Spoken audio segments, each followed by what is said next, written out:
Bah apparemment ils en ont pas marre de casser des gueules. C'est vraiment les copains de personne les fumiers. Salut les fraudes, j'espère que vous allez bien. On se retrouve pour une nouvelle vidéo. Et nouvelle vidéo, débrief du match entre le FC Barcelone et le Borussia Dortmund. Victoire, Victoire 4-0 du FC Barcelone. Et les gars, ils tapent les gens pour vivre. Moi, j'en peux plus. J'en peux plus les gars. À chaque fois qu'il y a une équipe qui est devant eux, ils les tartinent, ils les tabassent. Et le pire dans tout ça, c'est que j'ai même pas ressenti un Barça qui a eu besoin de lever son niveau aujourd'hui. C'était un Barça qui était même pas au maximum de sa force. Ils étaient même pas en Super Saiyan 2. Ils ont réussi à rouler sur Dortmund. Dortmund n'a pas existé du match. La victoire est totalement méritée du FC Barcelone. Dortmund se sera créé quelques occasions, 2 ou 3 occasions par-ci par-là, quelques ratés de Guirassy. Mais sinon, le Barça leur a littéralement roulé dessus. C'est terrifiant, les gars. C'est terrifiant. C'était un punching ball Dortmund ce soir. C'était un punching ball. Ils se prenaient punch sur punch sur punch. Il n'y a rien qui se passait, les pauvres. Les pauvres. C'était terrifiant. Et le pire, c'est que tu le savais déjà d'entrée. Ils ont dû aligner une défense centrale avec Anton et Emre Can. Miskin. Miskin, il n'y avait pas Schlotterbeck, il n'y avait pas Soule, il n'y avait rien qui pouvait leur sourire, les pauvres. Ils sont à l'extérieur, il y avait un gap d'écart entre les deux équipes. Il y a un gap, il y a vraiment un gap. Et le Barça n'est vraiment, mais vraiment pas là pour rigoler. Ils étaient là pour en découdre et ils l'ont fait. Et ils l'ont fait. Et les gars, pouvez me dire ce que vous voulez, mais pour moi, le Barça est qualifié ce soir. Le Barça est en demi-finale. T'as gagné 4-0 au match aller. Ça y est, qu'est-ce que tu veux faire? Il y a trop un gap d'écart entre les deux. T'as gagné 4... Je vous vois venir. Bon, c'est peut-être pas totalement fait. On n'est pas là pour parler des sujets qui fâchent. Je vous préviens tout de suite. Je me suis tapé le débrief en replay. Le live et le match en replay, pardon. Je me suis tapé le débrief. C'est pas pour me faire vanner. Je vous préviens d'entrée. Je vous préviens d'entrée. On parle pas des sujets qui fâchent. Hein? Bon, pour moi quand même le Barça est qualifié, mais aujourd'hui ça a été un match vraiment trop facile pour le Barça, un match qui se sépare pour moi en 3 temps, la première mi-temps surtout qui se sépare en 3 temps. T'as eu les 15 premières minutes où Dortmund s'est pris vague sur vague sur vague sur vague comme un surfeur, ils se sont mangés action sur action sur action sur action comme les magasins en France et ils se sont fait péter la gueule. Voilà, et le Barça aurait pu mener 3 ou 4-0 déjà dans les 10 premières minutes, t'as eu occasion sur occasion sur occasion, Dortmund n'arrivait à rien. Il y a eu les 15, de la 15e à la 30e minute, où ça a été un match où le Barça continue de garder la balle, ça continue de presser, Dortmund n'arrive pas à ressortir, mais le Barça a un petit peu plus de mal à se créer des situations franches, et arrive, on va dire, entre la 30e et la 35e jusqu'à la 45e, un petit relâchement du Barça, et Dortmund qui commence à se créer des situations avec les occasions de Guirassy, qu'on va voir en image. Mais sinon, la première mi-temps, c'est une première mi-temps où le Barça mène, et le Barça gère son match. Le Barça peut même mener plus largement au score, mais le Barça fait son match. Le Barça domine, le Barça gère, le Barça est au calme. Et en deuxième mi-temps, il a juste fallu passer la deuxième. Je te parle même pas de passer la troisième, la quatrième, la cinquième, encore moins la sixième. Je te parle juste de passer la deuxième. Et ça a suffi pour montrer l'écart qu'il y avait entre le Barça et Dortmund. Ils sont venus en deuxième mi-temps et là, ils n'ont pas blagué et ça a été terminé. Ça a été terminé. Mais pour moi, cette première mi-temps se sépare en 3 temps. Et on va commencer déjà en image avec les premières actions du match. Et on va parler de Robert Lewandowski que j'ai fait exprès de mettre en image là sur la première action du Barça. Lewandowski aujourd'hui, c'est vrai qu'il aura disparu en première mi-temps pendant quelques situations, quelques contrôles ratés, etc. Mais malgré tout, je trouve que sur les premières minutes qu'il a joué, il a participé au jeu. Il aura réussi à faire des bonnes déviations. Il aura décroché un petit peu. T'as Rafinha qui revenait pas mal dans l'axe. Donc aujourd'hui, oui, il y a des moments où Rafinha a un petit peu disparu, mais c'est un petit peu à l'image des 3 temps qu'il y a eu dans cette première mi-temps. Un Barça qui a commencé très fort dans les 15 premières minutes, Levan qui répondait présent avec des passes, des situations, des frappes, etc. Avec un bel arrêt de Kobel, il y a eu des situations qui se sont créées. Et après, petit à petit, ça a été un petit peu plus dur pour le Barça, donc Levan a un petit peu disparu. Il y a eu des moments où certes, il y a des contrôles qui ont été ratés, etc. Mais voilà, je trouve que la première mi-temps, c'était un petit peu dur pour Robert, mais les critiques étaient un petit peu trop fortes également. j'ai quand même vu des trucs sur Twitter, je trouve quand même que les critiques étaient un petit peu dures. Mais là, sur la première occasion du match, on le voit, c'est Robert Lewandowski qui met une superbe talonnade pour repartir ici avec Firmine. Firmine va écarter directement sur Lamine Yamal qui est seul sur le côté droit. Lamine Yamal est trouvé, super passe de Firmine. Et tu te retrouves avec cette première occasion, Lamine Yamal qui frappe, petit enroulé, c'est Kobel qui doit déjà sortir une parade pour éviter de se prendre le premier but. T'enchaînes parce que le Barça s'arrête pas, hein, ça continue d'enchaîner et d'enchaîner et d'enchaîner. Hein. Le Barça continue avec Pedri au départ. Petit ballon piqué de Pedri sur le côté gauche pour retrouver Lamine Yamal. Lamine Yamal, double contact, flip-flap, appelle ça comme tu veux, flip-flap, virgule, appelle ça comme tu veux, mais... Oh.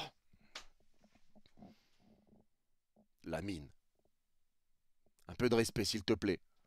Un peu de respect pour les anciens. Lamine vient, il te met une virgule comme ça pour passer Ben Sebaini. Il y a un petit contre favorable, mais ça passe. Il est passé Lamine Yamal et il va frapper comme ça dans un angle fermé. Ça passe pas très loin, ça passe à côté. L'angle était très fermé. Lamine Yamal montre déjà qu'il est en jambes. Les deux premières occasions, c'est lui. Le Barça sort bien les ballons. Le Barça est dangereux. Le Barça presse bien. Hansi Flick a sûrement donné une tactique pour jouer très très haut, comme d'habitude, mais pour, je veux dire, jouer très fort dès le début. Et c'est ce qu'ils ont fait. Ils l'ont bien mis en place. Dortmund était acculé dans sa moitié de terrain. Ils n'ont pas réussi à sortir le ballon. Les gars, je ne sais pas si on se rend compte, mais là, Dortmund n'ont vu la couleur du maillot de Szczęsny qu'à la 30e minute.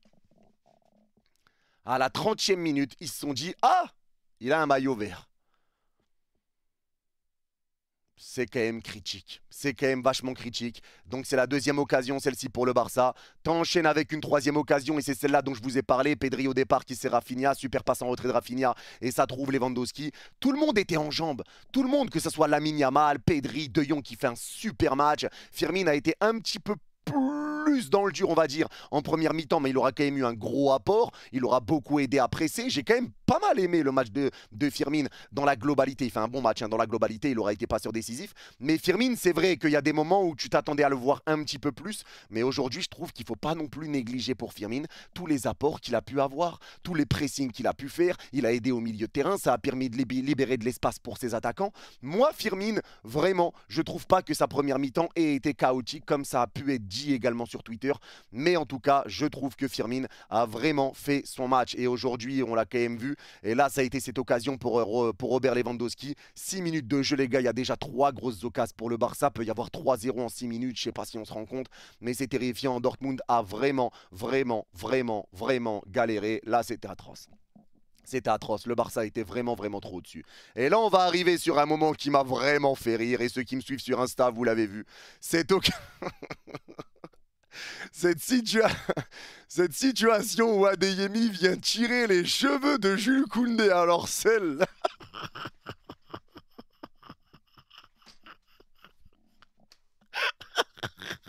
Mais Adeyemi, mais qu'est-ce que tu fais? Mais qu'est-ce que tu...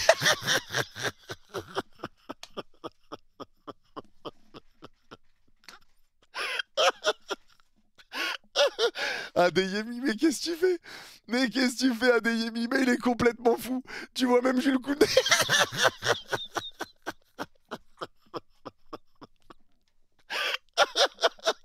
Tu vois même Jules Koundé qui le dit à l'arbitre. Il me tire les cheveux. C'est vraiment un fou, Adeyemi. C'est vraiment un fou. Koundé aura fait un gros match aussi. Il aura totalement géré Adeyemi. Mais cette scène m'a fumé de rire. Et le pire dans tout ça, le pire avec cette situation, c'est que cette faute-là, ce tirage de cheveux, donne un coup franc pour le FC Barcelone. Le FC Barcelone va jouer ce coup franc avec Firmine au départ. Encore une fois, pour ceux qui critiquent Firmine, tous ses apports et c'est lui aussi qui tire le coup franc. Le coup franc est frappé vers Inigo Martinez. La petite remise de la tête d'Inigo Martinez, magnifique. Inigo lui aussi fait un sale match. Mais ça, je l'ai déjà dit, hein. Inigo Martinez fait partie des meilleurs défenseurs centraux au monde cette saison. Il n'y a aucun débat possible. Me parlez pas de je ne sais quoi. Inigo Martinez fait partie des meilleurs défenseurs centrales au monde. Je le disais déjà il y a quelques temps, il y en a certains qui me prenaient pour un fou. Maintenant que tout le monde comprend que le Barça est fort, que le Barça est solide, que les gens s'intéressent au Barça, que les gens regardent le Barça et que maintenant on arrête de me prendre pour un fou. C'est bon, on peut le dire tous ensemble qu'il fait partie des meilleurs défenseurs centraux au monde. C'est une dinguerie. Parce que là, les gars, il faut rajouter aussi quelque chose sur Inigo. Inigo, c'est que Inigo est au départ de toutes les actions. C'est souvent, les gars, si vous regardez bien, Inigo qui a la balle en défense centrale, et c'est pour ça que le bon vieux Hansi Flick veut des balleurs en défense centrale et que Araujo lui pose problème.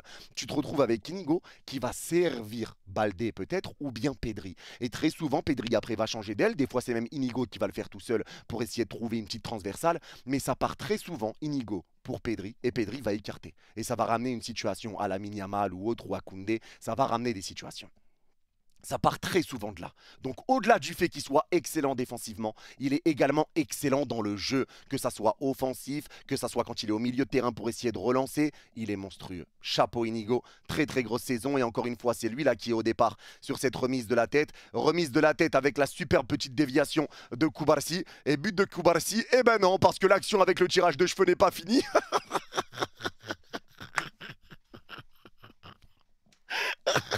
Rafinha. Rafinha, il est sans scrupules.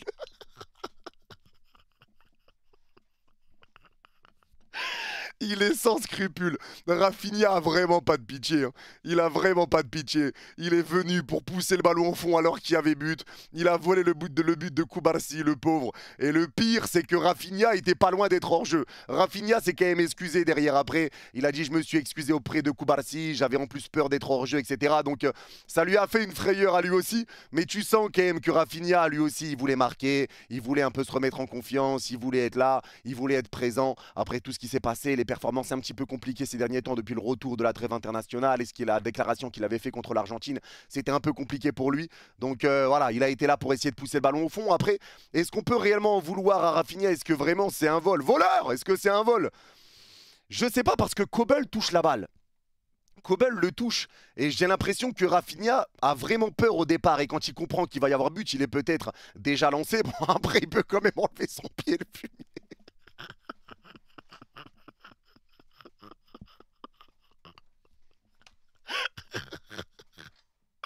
Il peut quand même enlever son pied le fumier. Mais bon, l'essentiel est là pour le Barça. Ça fait 1-0. Tu confirmes ta très bonne entame de match. Et c'est totalement mérité. Le Barça a totalement géré. Le Barça a totalement dominé. Et Dortmund s'est littéralement fait éteindre sur cette première mi-temps. Malgré tout, bon, désolé pour la qualité là, des deux images qui vont suivre. Mais tu as eu ces occasions de Guirassy. Guirassy terrifiant ce qu'il rate à cet endroit-là. Le petit ballon piqué dans le dos de la défense du Barça. Il n'y a absolument pas hors-jeu. Guirassy se retrouve seul face à Chesney. Et il arrive à rater le ballon. Et deuxième occasion, c'est pareil. Super centre d'Adeyemi, l'un des seuls qui va passer parce que Koundé l'a littéralement dégoûté tout le match. Le ballon va revenir sur lui. Tu vois que la défense n'est pas placée, que la défense s'est fait avoir. Il n'y a plus qu'à mettre le plat du pied, c'est terminé, mais il rate la balle là aussi. Donc il y a quand même eu des situations. Donc le Barça sur la première mi-temps aurait pu se faire avoir alors qu'il domine, mais vous connaissez le football. Et on l'a vu avec PSG Aston Villa. On domine le match, on prend l'ouverture du score d'Aston Villa. Là, le Barça aurait pu se faire punir. Ils auraient pu. Et ça aurait peut-être changé le match. On ne sait pas ce qui se serait passé si Dortmund avait égalisé. On ne sait pas. Mais en tout cas, ça n'est pas arrivé. Heureusement pour le Barça a eu un petit peu chaud et tu reviens directement au retour des vestiaires avec Hansi Flick qui a quand même dû pousser une bonne gueulante parce qu'on l'a vu péter pas mal de câbles sur le bord du terrain. À partir de la 30e minute, il commençait à péter un câble sur le bord du terrain quand le Barça commençait un petit peu à mal jouer, à gâcher des ballons parce que tu voyais que le Barça commençait à rendre le ballon beaucoup trop vite à Dortmund. Tu avais la balle, tu le rendais, c'était beaucoup trop rapide, tu n'arrivais plus à te remettre en place, tu n'arrivais plus à poser ton jeu. Tu as eu ce petit relâchement qui a totalement agacé Hansi Flick. Mais heureusement pour le Barça, ça ne ramène pas de but. Et derrière, tu reviens en deuxième mi-temps. Toujours avec le même état d'esprit, toujours vénère avec Lamine Yamal. Lamine Yamal, l'extraterrestre, le petit ballon piqué vers Rafinha parce qu'il l'a vu. Lamine Yamal, ce ballon piqué, Rafinha, déviation de la tête premier poteau et ça va revenir sur Levan au deuxième poteau qui a plus qu'à le pousser au fond. Ça fait mouche. Ça fait mouche. Levan qui continue de marquer, c'est vraiment impressionnant. Rafinha, c'est un but, une passe D. Rafinha est à 12 buts cette saison en Ligue des Champions. Les mecs, je sais pas si on se rend compte. 12 buts pour Rafinha cette saison, 11 buts pour Lewandowski cette saison en Ligue des Champions, si je dis pas de bêtises. 12 et 7 passes D pour Rafinha. Il est sur 19 buts, passes décisives réunies sur cette saison de Ligue des Champions. Il est à 5 buts du record de Cristiano Ronaldo. Est-ce qu'on peut en parler, s'il vous plaît? Est-ce qu'on peut en parler? Et Lamine Yamal, encore une fois, qui aura été hors norme, mais ça, on va y venir. Mais aujourd'hui, Rafinha a été monstrueux. Même en première mi-temps, les gars, les appels de balles qu'il fait, les appels de balles, les demandes de ballon, le pressing, les retours, les passes, la vision du jeu. Rafinha a sorti une top perf. Il a sorti une top perf ce soir. Il n'y a même pas besoin de parler avec lui. Il a sorti une top performance. C'est un but de passe décisif pour lui ce soir. Il a sorti une top performance. Rafinha a été impressionnant, impressionnant de mentalité, impressionnant de combativité. Il aura été décisif et il continue encore d'affoler les compteurs. C'est une dinguerie, c'est une vraie dinguerie. Lewandowski lui aussi qui va de son doublé. Lamine Yamal qui aura été... Non mais Lamine Yamal, on va revenir un petit peu après sur lui parce que là c'est ce qui ramène le deuxième but. Tu vas avoir encore une fois une autre occasion pour le Barça. Cette occasion-là avec Lamine Yamal, s'il vous plaît les mecs, non vraiment Lamine, s'il te plaît, faut arrêter.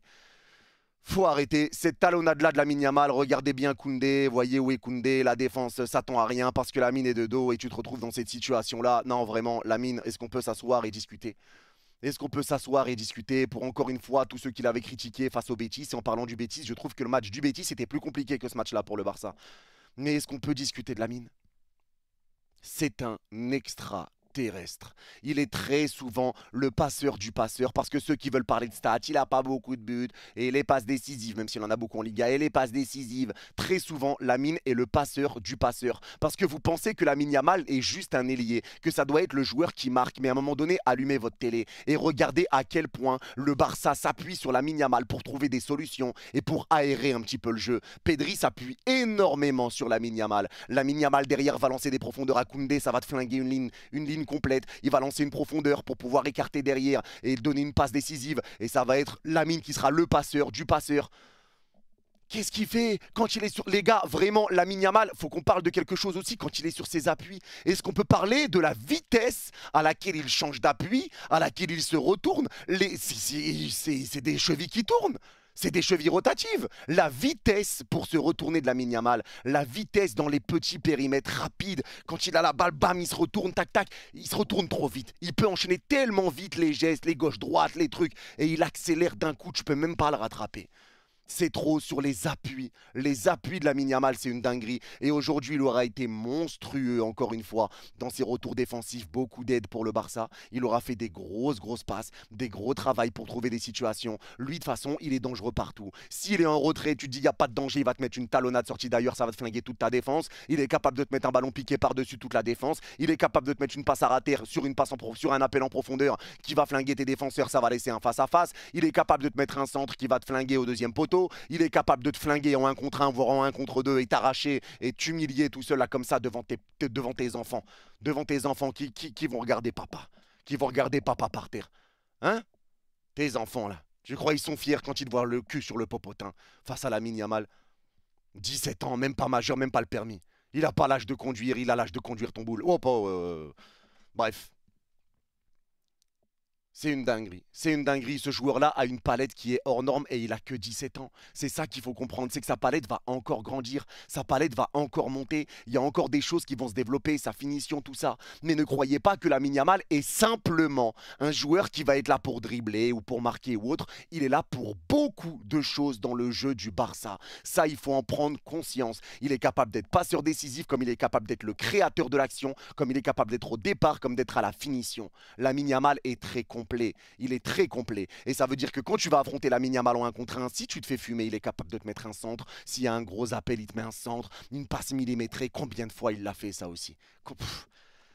Lamine, c'est trop. Lamine, vraiment, c'est terrifiant, c'est trop. Et là, tu vois que cette passe, c'est ce qui va lancer Jules Koundé, cette superbe talonnade. Et c'est ce qui va ramener cette occasion de Fermin Lopez qui va toucher le poteau. Encore une fois, le Barça continue.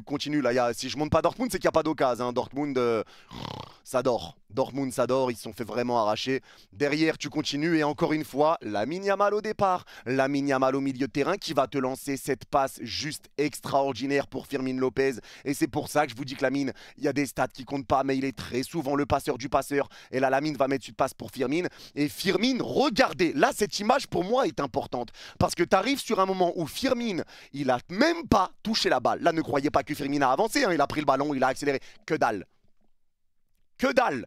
Il n'a pas touché une fois le ballon sur la passe de Lamine Yamal. La passe est millimétrée de Lamine, ça revient sur Firmine. Et regardez ce que je vous dis à chaque fois, quand c'est par exemple sur des matchs du PSG ou autre contre des blocs bas. Avant même de toucher le ballon, tu dois savoir où tu dois le donner. Regardez Firmine.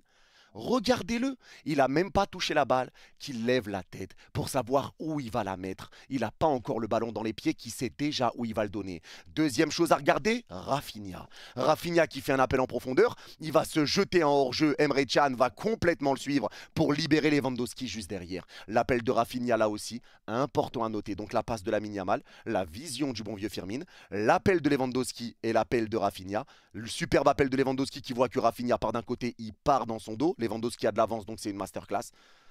Emre Can est aspiré par Rafinha. Et ça fait 3-0. Ça fait 3-0. Parce que c'est trop simple. Parce que c'est trop simple pour le Barça. Les gars, c'est trop facile pour eux. C'est trop facile, ce Barça-là est monstrueux. Parce que ce Barça-là n'a pas peur d'encaisser. Parce que ce Barça-là joue avec ses qualités. Ils viennent, ils jouent leur jeu très haut. Ça presse, pressing, contre-pressing. Tout le monde vient aider, c'est un collectif. Comme ce que je dis avec le PSG, c'est un collectif. Et pour que les joueurs brillent individuellement, il faut d'abord faire briller le collectif. Si le collectif brille, l'individualité va briller. C'est aussi simple que ça. Il faut que le collectif brille. Et le collectif brille déjà pour ce Barça. Parce que les gars, il faut rappeler que le Barça a tapé le Real Madrid 2 fois avec des scores méchants. Méchants, c'est pas gentil d'être méchant, mais ils sont méchants. Ils ont tapé le Borussia Dortmund 2 fois, phase de Ligue, et maintenant en match aller de quart de finale de Champions League. Ils ont tapé le Bayern Munich, ils ont tapé l'Atlético Madrid 2 fois. Ils sont pas là pour être les copains de quelqu'un. Ils sont pas là pour être les copains de quelqu'un, les gars. Ils sont pas là pour rigoler. Et le pire, c'est que si vous regardez tous ces matchs-là, c'est des gros scores. Hein. Bayern 4-1, Real 4-0, l'autre je sais plus, Atlético 4-0. Ils sont pas là pour rigoler. Ils sont vraiment pas là pour ça et c'est une équipe qui joue son jeu, c'est une équipe qui joue son football, c'est une équipe qui se fait confiance, c'est une équipe qui tourne bien, ça combine bien, ça se cherche, t'as des joueurs de qualité. Encore une fois, tous les joueurs sont capables de donner des bons ballons, de mettre des ballons en profondeur et il y a des appels qui partent dans tous les sens. L'équipe est constamment en mouvement. Dès que ça perd la balle, ça fait un contre-pressing, ça laisse pas respirer l'adversaire, t'es étouffé, t'es pris dans une tornade. T'es pris dans une tornade en fait. C'est trop compliqué de ressortir la balle. Et Dortmund a galéré aujourd'hui. Ils ont vraiment, vraiment, vraiment galéré aujourd'hui. C'était impressionnant. Et on peut même parler du match de Frenkie de Jong. Frenkie de Jong, les gars, aujourd'hui, mais depuis qu'il est revenu, Casado, on ne le voit même plus. Parce que Frenkie de Jong est revenu avec un niveau. S'il vous plaît, monsieur, c'est quoi cette histoire? C'est quoi cette histoire? Il était mauvais depuis je ne sais combien de temps. Il est revenu là depuis 2025 et il n'est pas content. Il n'est pas content, il est là pour en découdre. Mais les matchs que fait De Jong, les matchs que fait De Jong, c'est juste une singerie. Il a été monstrueux, encore une fois aujourd'hui. Monstrueux, mais un petit peu comme toute l'équipe aujourd'hui. Mais De Jong, pour moi, au milieu de terrain, ça a été la masterclass. Ça a été vraiment la masterclass. Il a été très, très, très, très grand. Beaucoup de récupération, du pressing, des récupérations hautes, des récupérations basses. Il a aidé la défense, il a aidé offensivement. Il a été partout. Gros, gros match de la part de Frenkie de Jong et c'est à souligner. Lui, il fait vraiment, vraiment des grosses prestations ces derniers temps. Impressionnant, impressionnant. Sur le troisième but, il me semble aussi que c'est une très, très bonne ressortie de balle de Baldé. Non, c'est tout le monde, c'est tout le monde. Baldé, j'ai beaucoup aimé aussi. Je l'avais mis aussi sur Instagram. Les 20 premières minutes, j'avais trouvé un Baldé tellement remuant, dangereux, des bonnes passes entre deux trois joueurs. Il arrivait à trouver des solutions. Il s'est pas fait manger défensivement. Il n'y a rien qui s'est passé. Baldé, rien à dire. Baldé, rien à dire. Koubarsi, c'est pareil, très solide défensivement. Il n'y a rien qui passe. Avec Inigo, ça marche parfaitement bien. Ils s'entendent bien. Quand il y en a un qui est pris, il y a l'autre derrière. La rapidité, l'anticipation, lui aussi, il a 17 piges ou peut-être 18. C'est trop. C'est trop. Les gars, il faut se rendre compte à quel point le Barça, malgré les galères financières, là où tout le monde leur promettait la merde, que c'était foutu pour eux, qu'il n'y avait pas eu de mercato, haha, le Barça est mort, haha, ils vont rien faire. En plus, ils n'ont même pas gardé Cancelo et Félix. Vous avez oublié un point important. Un point très important. La Masia. Haha, la Masia. Parce que la Masia est terrifiante. Les joueurs qui sont là, les gars, Lamine Yamal, 17 ans, Koubarsi, 17 ou 18 ans. On parle de Firmine, lui aussi, qui est très jeune. Je crois qu'il a 21 ans, si je dis pas de bêtises. Firmine, très jeune. Gavi, très jeune. Pedri, qui a 22 piges. Même s'il ne sort pas de la Masia, mais la Masia a fait du bien au Barça. C'est qu'aujourd'hui, Hansi Flick, quand il est arrivé, il a fait confiance à ces jeunes. Et tu l'as vu avec Bernal au début de saison avant qu'il se fasse les croisés. Tu l'as vu avec Casado qui s'est imposé. Des jeunes joueurs qui n'avaient pas fait un match en pro. Pas un. Ils sont venus, ils ont terrorisé des gens en Champions League. Ils ont terrorisé des gens en Champions League. Ils n'avaient pas un match pro dans les pattes en début de saison. pas un. Mentalité allemande d'Hansi Flick, le travail d'Hansi Flick, comment il a transformé cette équipe avec les jeunes de la Masia. Chapeau, chapeau, faut pas oublier que Kubarsi était un capitaine. Hein. C'était un capitaine lui aussi à l'ancienne à la Masia, c'était le capitaine chez les jeunes. Il y a du talent là-bas et c'est pas nouveau. Et ne jamais sous-estimer ça. Et vraiment, je pense qu'avec les problèmes financiers que le Barça a, il y a beaucoup de clubs qui se seraient écroulés. Mais le Barça sait gérer ça, le Barça sait gérer. Parce qu'ils ont cette Masia, la Masia vraiment les a beaucoup sortis d'affaires. Et là, ils sont en train de faire juste une saison qui est extraordinaire. Hors du commun, après tous les moments galères qu'ils ont vécu en Ligue Europa, les éliminations en Champions League, l'Europa League, etc. La 9e place sur Ronald Koeman, les moments compliqués avec Xavi, même s'il ramène une Liga. C'est tout ça. Le Barça revient vraiment d'une période assez compliquée et là c'est impressionnant ce qu'ils sont en train de faire. Et tu le vois même là encore une fois avec le 4e but qui va être ramené, une passe en retrait qui est ratée, je crois que c'est Julian Brandt, l'interception de Robert Lewandowski qui vient prendre ce ballon du bout du pied. Lamine Yamal voit déjà que Lewandowski va récupérer le ballon. Rafinha anticipe lui aussi que le ballon va être récupéré. Ça permet à Rafinha de récupérer la balle. La passe en profondeur de Rafinha est juste sublime. Et t'arrives avec ce 4e but, ce pointard de Lamine Yamal. Le défenseur n'a pas le temps de revenir, ça fait 4-0, Kobel est battu, il est assis en position toilette turque, prêt à poser sa pêche, mais la seule pêche qu'il va aller chercher, elle sera dans les filets, c'est la frappe de Lamine. Il n'y a pas photo, il n'y a pas photo, et là ça fait 4-0, c'est net et sans bavure, le Barça a surdominé ce match. Surdominé ce match, et je pense les gars que là, il faut être objectif. Dortmund est à des années-lumière de ce Barça. Le Barça a été vraiment trop méchant, le Barça est vraiment trop au-dessus, et comme je vous l'ai dit, j'ai même pas eu l'impression que le Barça a forcé aujourd'hui. Ils n'ont même pas forcé, et c'est ça qui est terrifiant, c'est qu'ils n'ont même pas forcé. Et ça a suffi pour soulever Dortmund. Il n'y a eu que quelques occasions par-ci par-là pour Dortmund. Mais en vrai, le match ce soir, si on parle franchement, il peut être quoi? D'aller de 7-1, 7-2.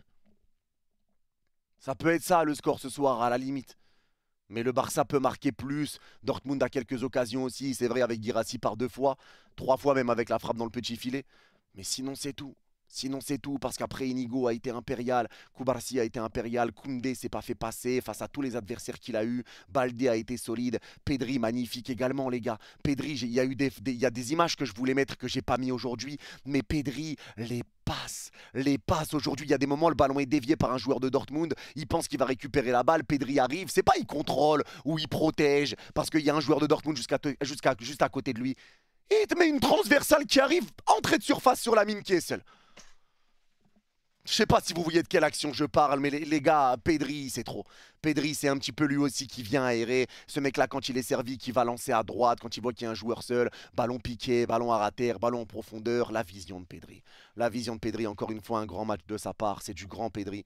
C'est du grand Pedri, un grand Rafinha. Il faut pas non plus négliger, les gars, hein, la passe de Rafinha sur le but ici. La passe que met Rafinha, elle est juste sublime. Rafinha termine avec un but, 2 passes décisives ce soir. Il aura enlevé le but de Kubarsi.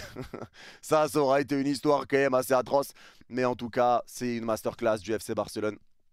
Et je pense qu'il n'y a rien à ajouter de plus. On a vu aussi Ansu Fati qui a demandé à sortir.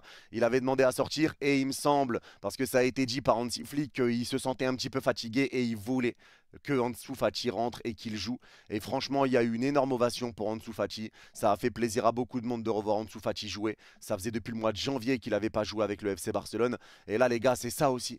C'est ça aussi le FC Barcelone, c'est qu'à chaque fois, le Barça, quand ils vont arriver dans des grands matchs, Hansi Flick, il va te faire ce truc, tu vois, ce truc pour te chier dessus, tu vois, ce truc en mode, je te pisse à la gueule, tu vois, des choses qu'il fait même pas en Liga. Il te fait rentrer Ansu Fati contre Dortmund en Champions League. Il le fait même pas en Liga, même quand il y a 3, 4, 5-0, il le fait pas en Liga.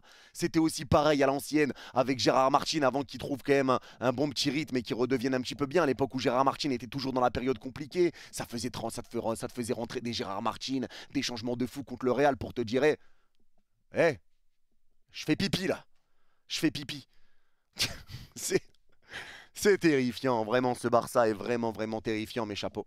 Chapeau l'artiste, chapeau Hansi Flick et chapeau Lamine Yamal pour avoir fait ce geste pour faire entrer Ansu Fati. Ça lui a fait plaisir, son entrée, bon, il a joué que 5 minutes, donc compliqué. Il y a eu une petite situation là avec le sombrero poussé de balle, mais il perd le ballon. Mais voilà, je pense que ça va lui faire du bien à Ansu Fati, à voir comment ça va se passer. Mais c'est là que tu vois quand même que ce Barça est un groupe soudé. Et que les équipes qui sont là, c'est que des équipes qui sont soudées. Les équipes qui tournent bien, c'est des équipes qui sont soudées. C'est un bon groupe avec une force collective où tout le monde joue pour tout le monde, où personne n'est matrixé par le tir ou autre. C'est juste des équipes qui sont cohérentes. Barça, PSG, même Inter, tout c'est des équipes qui sont cohérentes, qui jouent ensemble, qui sont collectifs et qui font briller le collectif. Et les individualités brillent grâce à ce collectif. C'est chapeau. Chapeau. En tout cas, c'est tout pour ce débrief. Débrief un peu spécial, les gars, aujourd'hui, j'avoue. C'était un peu en détente. On a rigolé. Il y a eu des situations un petit peu drôles. Mais bon, ça arrive aussi. N'hésitez pas à me dire en commentaire, les gars, si vous êtes d'accord ou pas d'accord avec moi. Et pour ceux qui ont regardé cette vidéo jusqu'à la fin, n'hésitez pas à mettre coucou en commentaire et je comprendrai que vous l'avez vu jusqu'à la fin. Prenez soin de vous. Vous êtes les gars. Bye bye. Le tirage de cheveux de Koundé, je m'en remets pas, les gars.